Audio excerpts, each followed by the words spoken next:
Quand on pense au studio Disney, on pense directement à la Californie, l'état où les beaux studios fut fondé par Walt Disney lui-même et qui a vu la création de chefs-d'œuvre comme Blanche-Neige, Le Roi Lion ou encore plus récemment La Reine des Neiges. Le soleil et les palmiers d'Hollywood quoi.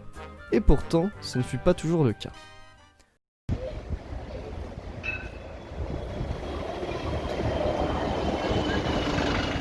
On est à Montreuil, en banlieue parisienne, et le grand bâtiment neutre derrière a participé à la création de classiques comme le Bossu de Notre-Dame, Hercule, Tarzan ou encore Cusco. Et certains grands artistes et studios Disney y ont travaillé. Mais comment des classiques Disney ont pu être réalisés aussi loin du soleil de Californie ? Eh bien, c'est ce que nous allons voir aujourd'hui. Dans les années 90, pour Disney, c'est le triomphe.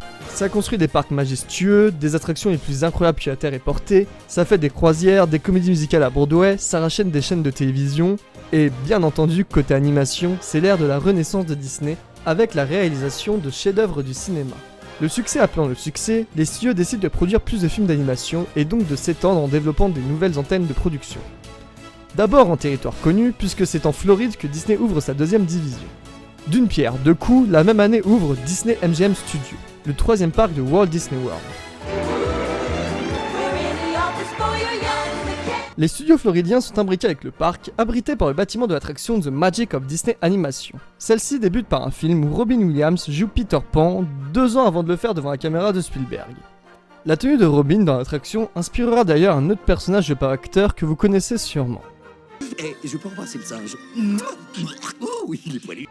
Les guests peuvent également ensuite, côté studio, assister au travail des animateurs et aux différentes étapes de production d'un film d'animation.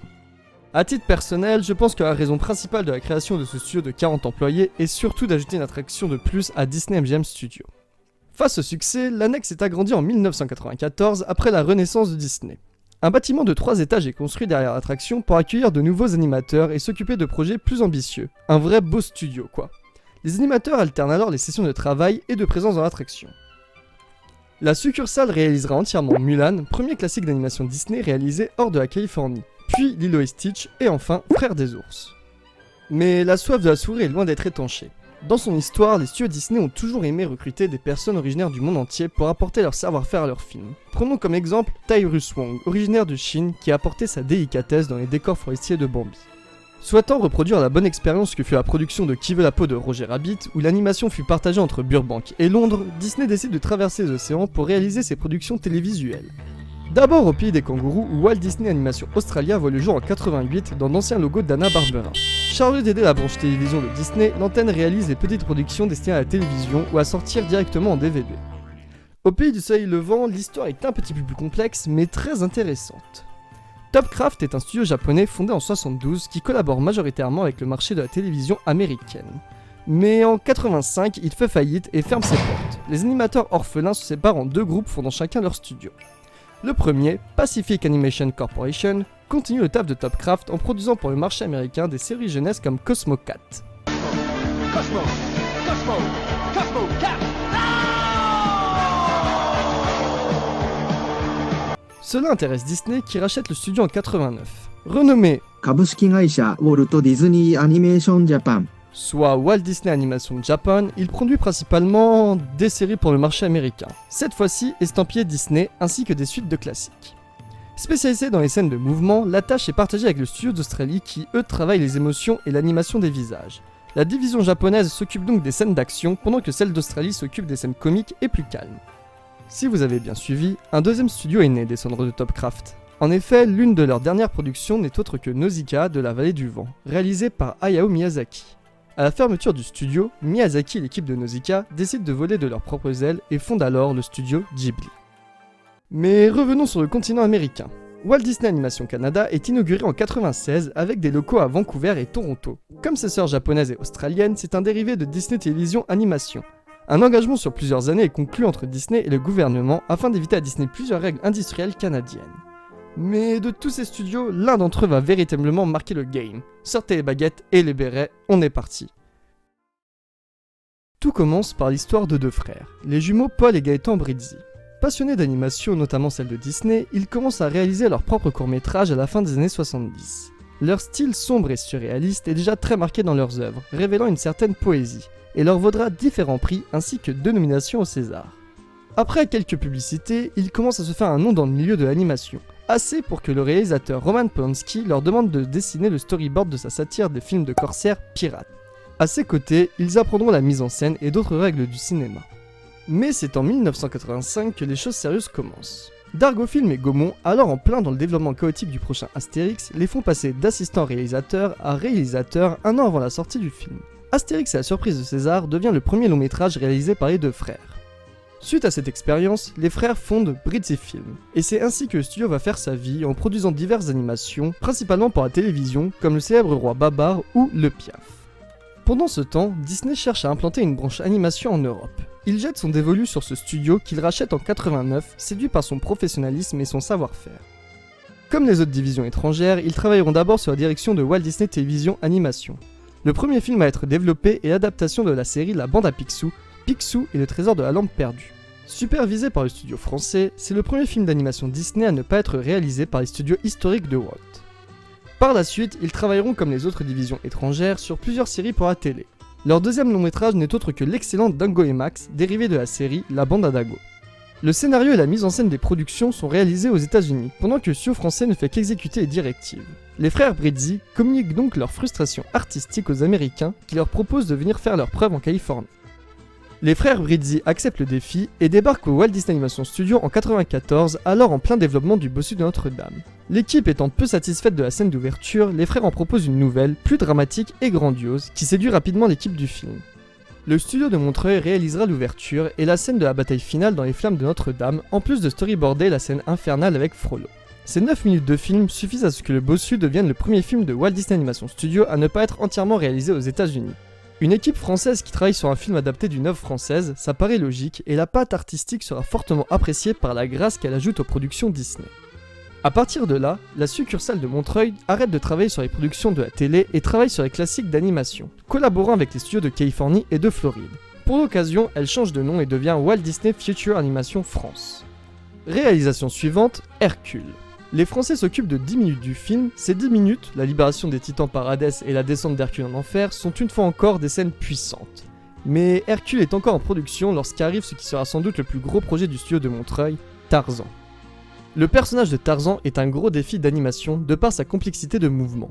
À demi-nu, il faut animer tous ses muscles de façon réaliste et bien proportionnée. Mais c'est aussi un homme de la jungle. Sa posture et ses mouvements se doivent d'être uniques et de reprendre la gestuelle de plusieurs primates. Ajoutez à cela ses nombreuses acrobaties et vous avez une idée du travail impressionnant que demande seulement ce personnage. Glenn Keane est l'un des animateurs mythiques des studios Disney. Il a travaillé sur Ariel, La Bête, Aladdin, Pocahontas, bref, du lourd. Après la sortie de Pocahontas en 1995, il décide de faire une pause et déménage à Paris pour étudier les beaux-arts. Glenn souhaite développer ses connaissances en sculpture, en anatomie et apprend aussi bien sûr le français. Séduit par le challenge proposé par Tarzan, il décide de rester en France et de travailler avec les animateurs de Montreuil. La barrière de la langue ajoutée à de nouveaux collaborateurs sont autant de difficultés qui se rajoutent. Il met beaucoup de lui dans le film. Le fait que Tarzan surfe sur les branches est une particularité de la version de Disney, et Keane s'est inspiré pour cela de son fils fan de sport de glisse. Quant à la scène mythique de la rencontre entre Jane et Tarzan, elle est inspirée par la première fois qu'il a porté sa fille et senti une profonde connexion avec elle. L'expérience française est aussi fructueuse pour lui puisqu'il s'inspirera par exemple des statues de nations devant lesquelles il passe tous les jours pour la musculature de l'homme sauvage. Enfin, si Tarzan est animé en France, Jane est quant à elle animée aux États-Unis. L'océan Atlantique sépare les deux personnages, ce qui demande une coordination toute particulière pour les animateurs, surtout lorsque les deux interagissent ensemble. Le studio qui animait le premier personnage envoyait les dessins à l'autre à l'aide d'un ordinateur nommé Scene Machine, ce qui permettait à la deuxième équipe de faire réagir le deuxième personnage. Malgré un travail partagé sur les deux continents, il fut accompli avec vitesse et efficacité à une époque où les ordinateurs ressemblaient à ça. C'est intéressant que deux personnages venant de deux mondes différents, la jungle et la ville, soient animés dans deux continents différents. C'est hyper méta. Dominique Monferry, qui avait animé le personnage de Claude Frollo et s'était chargé des titans et du cyclope contre lesquels se bat Hercule, est désigné pour superviser le léopard Sabor. C'est le deuxième personnage de Tarzan après le protagoniste à être créé et entièrement animé en France. À Montreuil, 23 mois de travail seront nécessaires, 450 décors seront peints, 48 personnes travailleront exclusivement sur le personnage de Tarzan et 10 sur celui de Sabor pour que le studio français totalise en tout 28 minutes de film. Je nomme le studio de studio français, mais c'est évident qu'il regroupe les meilleurs talents d'Europe, venant d'Allemagne, d'Espagne et plein d'autres pays. Glenn Keane n'est pas le seul à voyager. Pendant ce temps, les frères Brizzi sont à Burbank. Forts de leur bon travail sur le prologue du Bossu Notre-Dame, ils sont sollicités pour celui de Tarzan, cherchant à faire quelque chose de dramatique et poétique pour ouvrir ce film comme il se doit avec la musique de Phil Collins. Le studio de Montreuil travailleront ensuite sur Cusco et Atlantide. Un transfert est projeté dans le prochain parc Disney MGM Studios Europe afin que les guests puissent assister au travail des animateurs dans l'attraction Art of Animation, tout comme en Floride. Roy Disney demande même personnellement aux frères Brizzi de réaliser le dernier segment de Fantasia 2000 sur la musique de l'Oiseau de Feu d'Igor Stravinsky. Les frères Brizzi ont carte blanche pour réaliser en 1 an et demi le segment le plus marquant du film, sombre, majestueux et spectaculaire. Malheureusement, l'euphorie de l'animation Disney décline avec l'arrivée du deuxième millénaire. Une période compliquée se profile pour la société qui, pour des raisons économiques, arrête l'animation 2D. Tous ces studios sont fermés et seul subsiste l'original en Californie qui perd tout de même 40% de ses effectifs. Walt Disney Animation Canada ferme début 2000, laissant la production de Peter Pan 2 aux studios japonais et australiens. L'engagement de Disney avec le gouvernement canadien n'étant pas respecté, la mise à la porte de 200 employés engendre plusieurs plaintes. On doit montrer qu'on est fort. Si vous êtes pas solidaire des autres Canadiens, vous êtes des rats. Tu me traites pas de rat, mon gars. Je suis pas ton gars, mon pote. C'est pas ton pote, mec. Je suis pas ton mec, mon gars. C'est pas ton gars, mon pote. Je suis pas ton pote, mec. Puis vient le tour du studio français en 2003 de licencier 89 animateurs.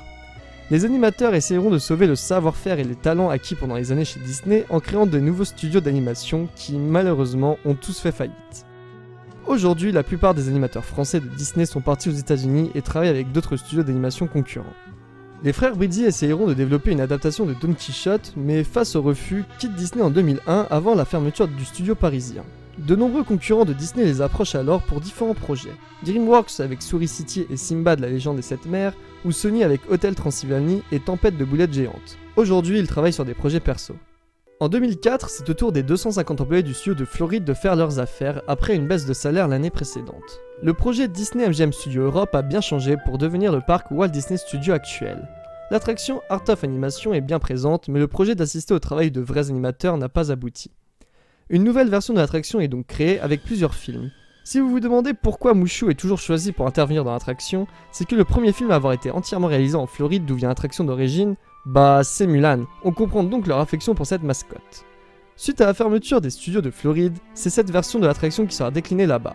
Finalement, Magic of Disney Animation fermera en 2015, suivi de la version parisienne en 2019. En 2004, Walt Disney Animation Japan fermera ses portes après avoir fini Winnie l'ourson et les félins. Les employés rejoindront les nombreux studios d'animation japonais. Disney Animation Australia sera le dernier à disparaître en 2006 après la production de Cendrillon 3, laissant sur le carreau 250 employés. Là où le Canada, le Japon et l'Australie étaient en sous-traitance sur des projets peu fameux, le studio français, reconnu pour sa technique et son talent, a participé à la réalisation des chefs-d'œuvre d'animation et a marqué par son style unique les films Disney des années 90-2000. Et rien que pour ça, je trouve ça merveilleux. Le bâtiment qui abritait les studios de Montreuil est devenu une banque, illustration parfaite du déclin qu'a connu l'animation Disney dans les années 2000. Aujourd'hui, les studios d'animation Disney se portent mieux en se limitant à la Californie, mais on peut repenser, nostalgique, à cette période de propagation de la créativité Disney des années 90 où on souhaitait toujours créer plus.